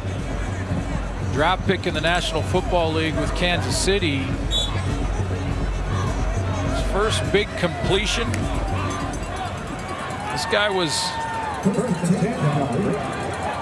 one of those guys you wonder how they slipped through the cracks because he has such a great college resume. Same school as Drew Tate.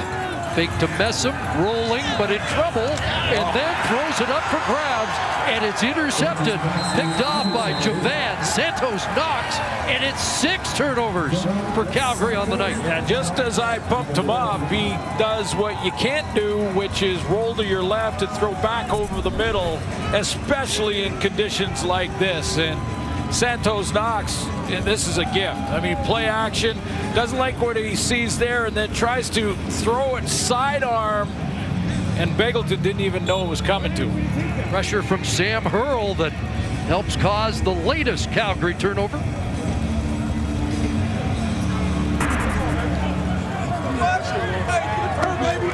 Two takeaways for that Winnipeg defense on the season. Here's Flanders off the left side. And Flanders up over the 45-yard line has 7. I think they missed Tim Flanders when he was out due to injury, and that's taken nothing away from the great season Andrew Harris has had, but I think he was always a great sort of change of speed when he came in, even if it was for 3 or 4 plays a game when he and Harris were on the roster together. Different style runner, but important to have in the lineup to give Harris a rest occasionally too. And a different look when both are on the field than really any other offense shows. Harris out there now on 2nd down, and the handoff's right ahead, and Andrew Harris takes advantage of that to run for a 1st down to the 54, and that's 9. Yeah, I think he's within 1 of William Powell. I hear you, Chris, but I think it's risky to have him out there. I got to be honest with you. After the hit he took last week, we're going to agree as soon as he gets 2 more yards. Yeah, I hear you. I mean, Messam breaks a 60-yarder, and and then it's over. And then it's over. But I mean, as Milt Stegall mentioned at halftime, I mean that's an MOP candidate type guy in the league. And you did see what happened to him last week. This could put him over and that should put him in the lead. And again, Jerome Messam still with an opportunity to catch Andrew Harris, but with that carry, he has moved ahead of William Powell on the rushing list.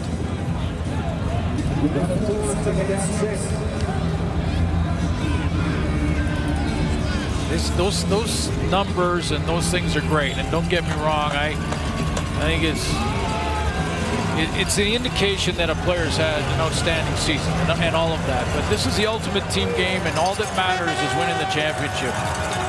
You're right, but for his own personal well-being, remember how disappointed he was when they brought him out just short of 1,000 a couple of years ago? Here's Lefevre in trouble, and he lost the football. It's up for grabs. It's picked up by Thurman, and he fumbled it. Who's got it? I think it's Olabude who comes up with his 2nd fumble recovery, and had a pretty decent celebration in the snow. Dwayne Olabude is getting his hands on the football, playing a little bit on defense. Well, a wild play that gives Calgary the football back and keeps them still in this game. Thurman up with it, punched out by Harris. Olabude, the final guy to celebrate the recovery. You can understand why, but it's been a good night for a young guy who has not seen much action in the league. Kenneth Olabude from Colorado with his 2nd fumble recovery. Stands he back out, and look out, he's in trouble again. It's Opala Ugo again. Opa has his 3rd sack of the night. Opala Ugo came to play tonight. He wants to play the playoff game at home.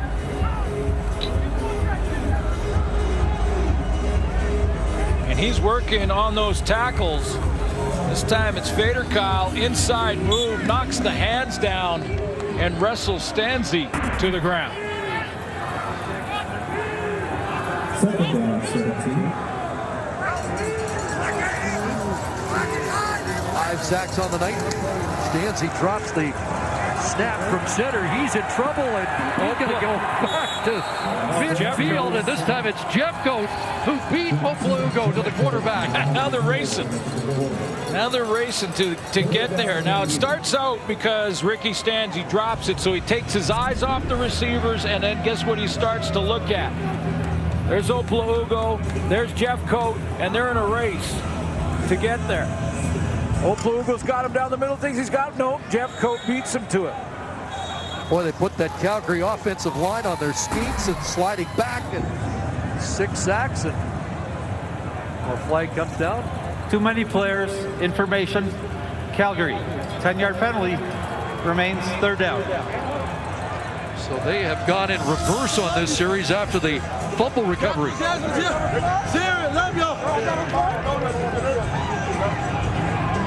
Hey, fuck them, Jamal Westerman, as you mentioned, is gone for the year, but he was still the leader for this team in sacks with 7. Oplugo now has 6. Jeffcoat, is he at 6 or 7? Jeffcoat may have a couple tonight. 47-yard punt will get to that as Fogg steps out of bounds. And as Bomber football, they're 10 minutes away from a home berth, the Western Semi. Bombers defense with a pair of touchdowns, 17 points off turnovers in this game. A league-leading 166 points off turnovers. It started with that Brandon Alexander pick 6. Then Ian Wild on a blitz comes around the edge, and Oplugo scoops and scores this one. So 2 touchdowns from the defense. Defense that ranked 3rd in the takeaway department with 35 coming into this game tonight. Stampeders were plus 24 in the giveaway takeaway category. They're now plus 21. The Bombers plus 13.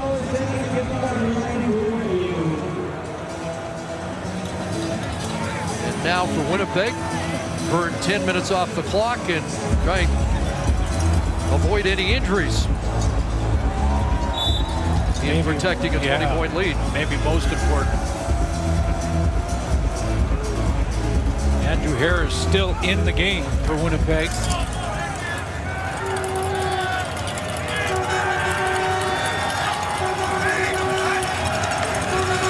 And carrying the football. Bounces off first contact for an extra yard. That's his 8th carry of the night. And it looks like 5 more, so 8 for 68 for Harris, who needed 60 to eclipse William Powell. The only guy that can catch him now is on the Calgary sidelines, and he's had footing problems all night. Tim Flanders coming off injury too. This may be Michael O'Shea saying that Andrew Harris is the healthiest of the 2. Wrestler in traffic, and the flag comes down as he is dropped at the 29, short of the first down. We'll see what the flag is. Jamarcus Harder, a little slow to get up, the big right tackle.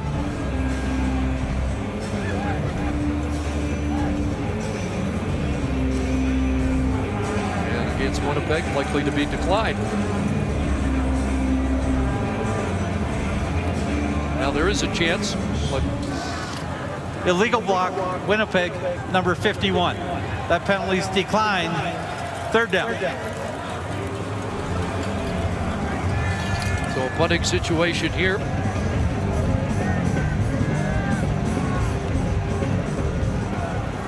Roy Finch is back. Messam, by the way, 17 from Powell. I only mention it because never in Canadian Football League history has there been a 1-2 Canadian finish in the rushing race. Medlock just kind of wiggling into position there.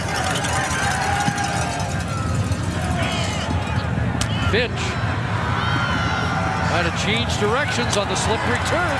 He does. And then gets hauled down by John Rush.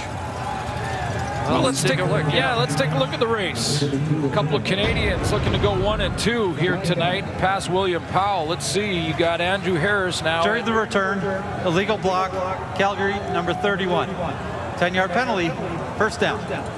At 1,035, and I'm still saying get him out, Michael O'Shea, of this game. Jerome Messam at 1,011. I mean,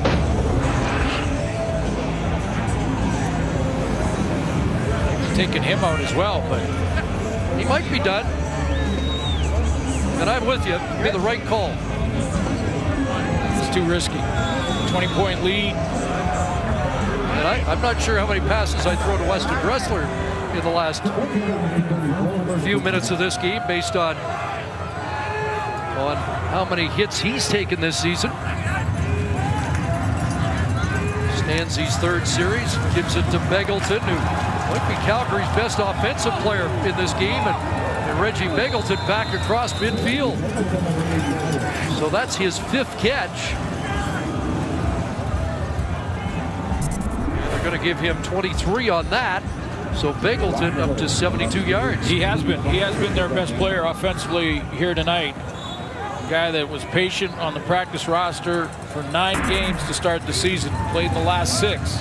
Here's Messam, and he just can't get traction issues. The big guy just cannot. He's got to get his skate sharpened. Yeah. In the last time out, he was over there on the sideline and trying to get the ice out from in between his cleats down there. Well, again, the West Final's going to be here. They're going to have to sort that out.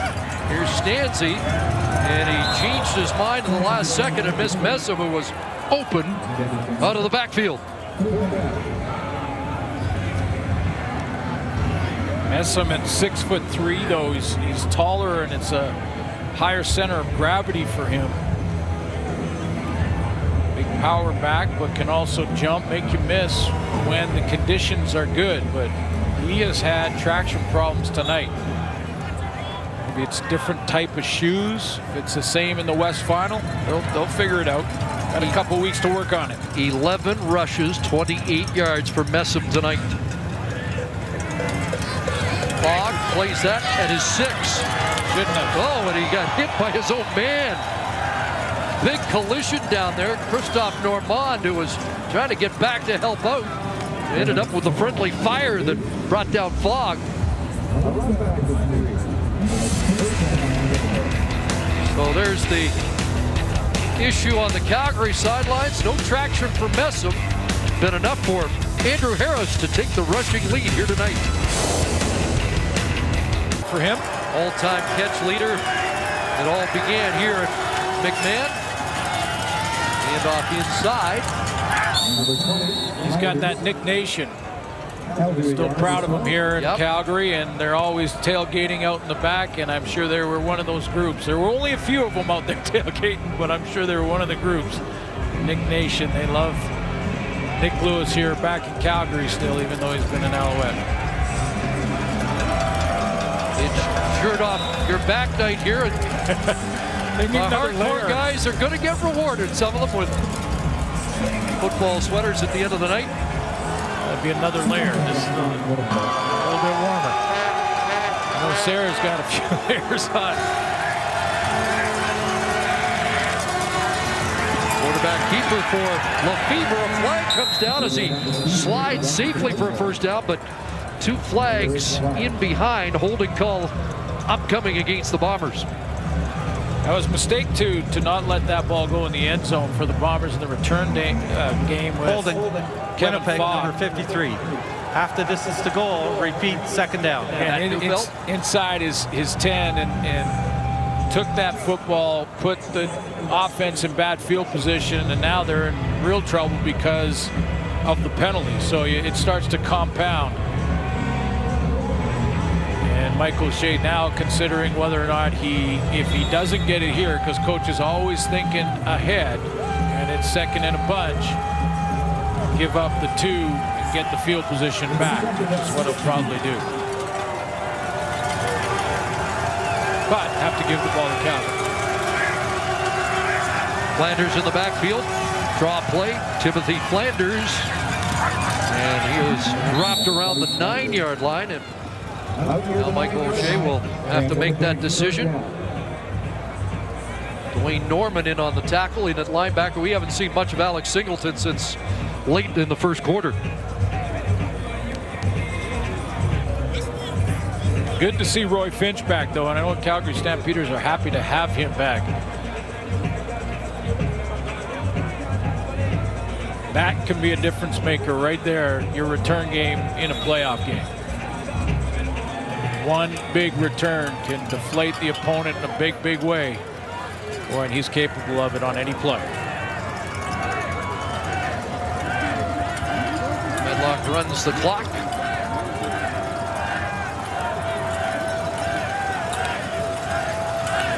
seconds remaining. They snap it. He'll go for a run and try and kill a little more time. Rob Cote in chase, but Medlock gets out untouched and is now 23-5. Get noticed like a pro in the 2017 GMC Sierra Elevation Edition.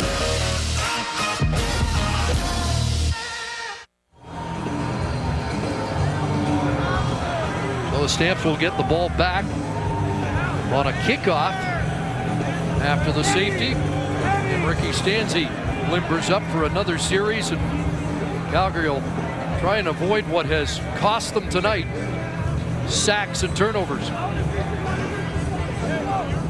And take a look at, Ricky Stanzi had the one good throw. I mean, Bo Levi Mitchell not playing in this game. Good decision by Dave Dickinson. Andrew Buckley did not play well, especially in the first half. Had a bit of better series or two in the second quarter, but as Dickinson said, was loose with the football, with the turnovers.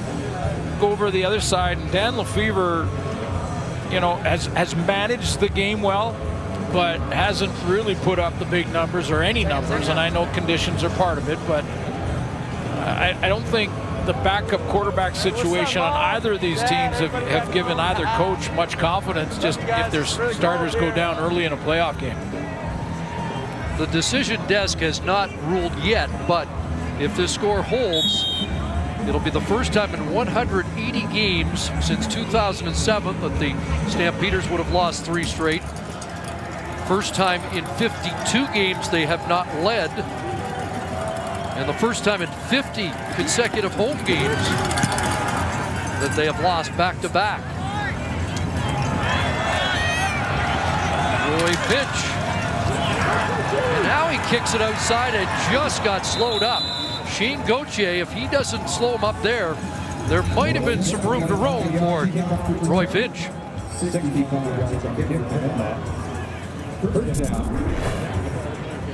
You're right, just got a piece of him.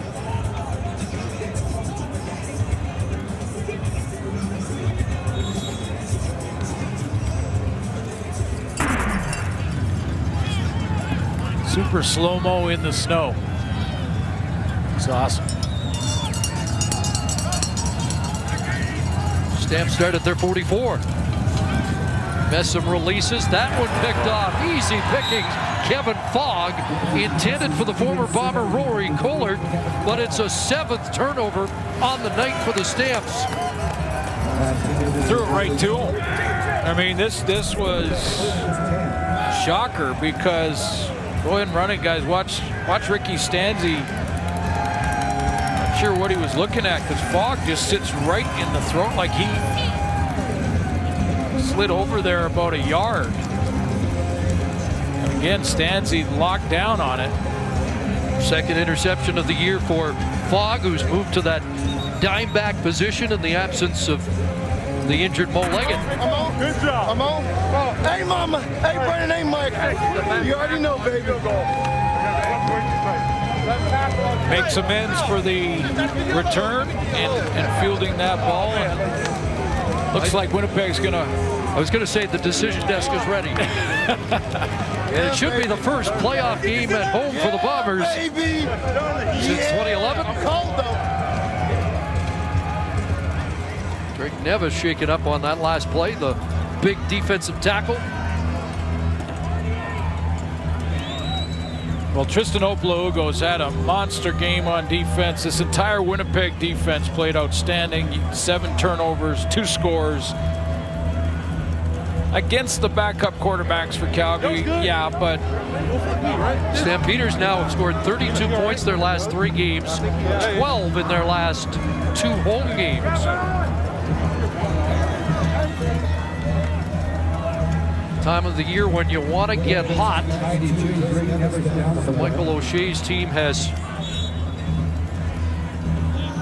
persevered here through a tough part of their schedule. 1-3 October, the injuries piling up, and things didn't look good coming in here tonight, but this is a courageous effort that is going to reap some big rewards. Flanders off the left side, he's got 6 or 7 and stays in bounds. Now through all of that, tough conditions for the quarterbacks. Hey, tough conditions for Sarah down on the sideline.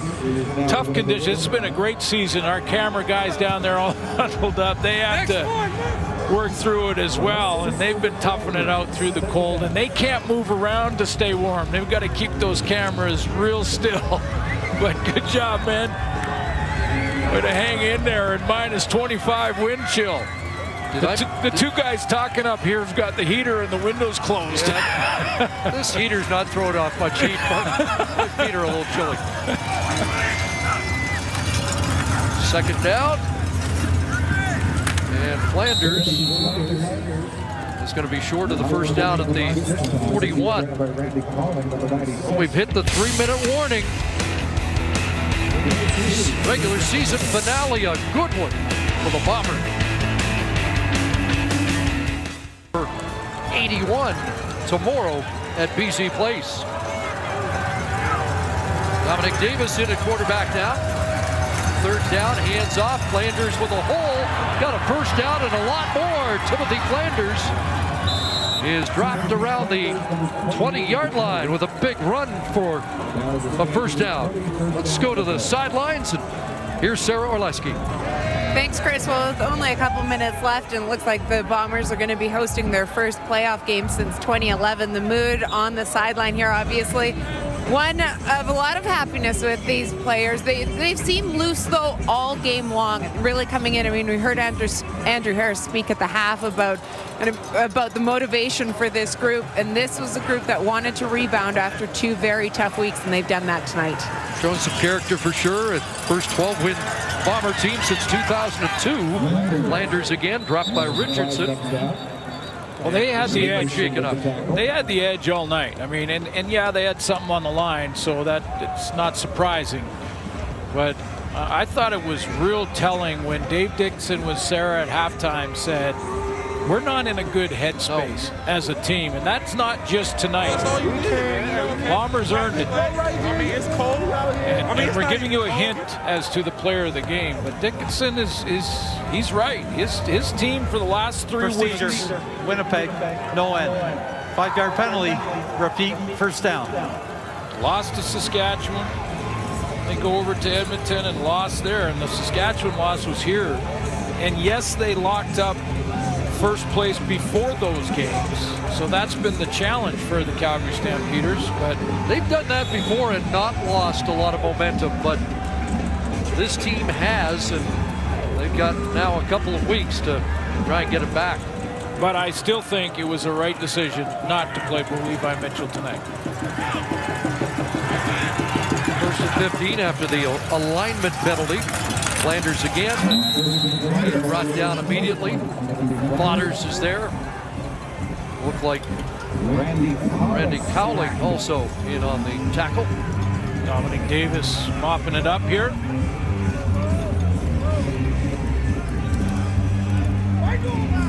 So the Bombers will finish 6-4 against their Western opponents, and even though they'll celebrate, rightfully so, a home game, they've been terrific on the road this year, winning 6 of their 9 games on enemy turf. Well, Bomber fans can be the difference maker in that semifinal. That's the other. Absolutely. Make it real difficult on the opponent. Love to see a packed house there in Winnipeg. And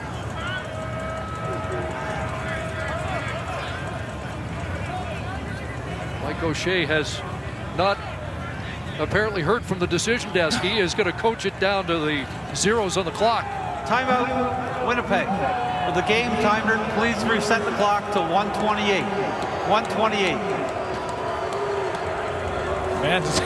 Fans just don't like that the game just stopped. They want to get their jerseys. It's the right decision to let Bo Levi Mitchell rest up. He's got a couple of weeks to get ready and prepare and rest that shoulder. It's been bothering him in the back half of the season. Best thing that happened to Bo Levi Mitchell in the last couple of weeks is Houston Astros are World Series champions. From Katy, Texas, a suburb of Houston. He's been wearing that Astros hat proudly the last few weeks. But he'll be all business in 2 weeks' time. Landers straight ahead, Gang tackled there and pushed back.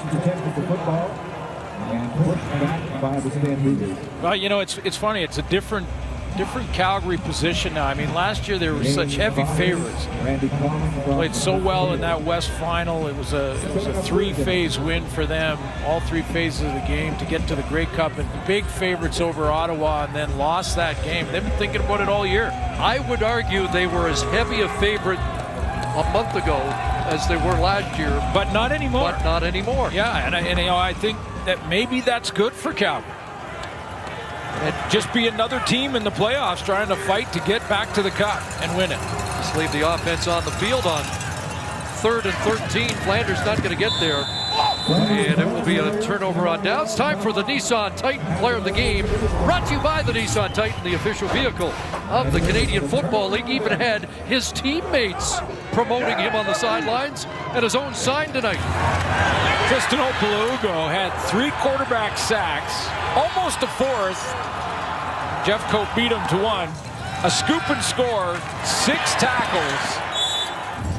Defense from the Bombers that scored twice. Interception as well for a touchdown. But Tristan Opolugo, huge game, and he's our player of the game. Opa. It was a unanimous vote. His teammates first, and the decision desk up here. Now here's Messam. Been a frustrating night for big number 33, 12th carry. And looks like he got 3 to 4 on that. Let's call it 3 and 31 yards, maybe even just 2.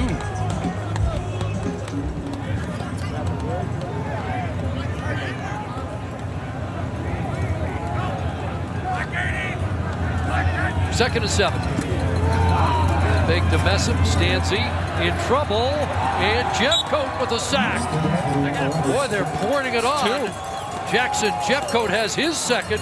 7th on. Now he has 7 on the year. Yeah, 7th on the season. That ties his teammate Jamal Westerman. There he is up there, and they've been those bookends tonight. I just want to show them both. What does Opolugo do? Okay, he gets blocked this time by Randy Richards. And Jeffcoat gets it done. Well, this is a big one for their defense. Defense, as Sarah mentioned earlier in the game, is giving up a lot of yards and losing the time of possession battle, taking possessions away from Matt Nichols and that offense, because they were about 21 minutes was all they were getting in time of possession per game over the last few weeks. Punts it away. That'll be a no yards call as Fogg played it with somebody within that 5-yard halo.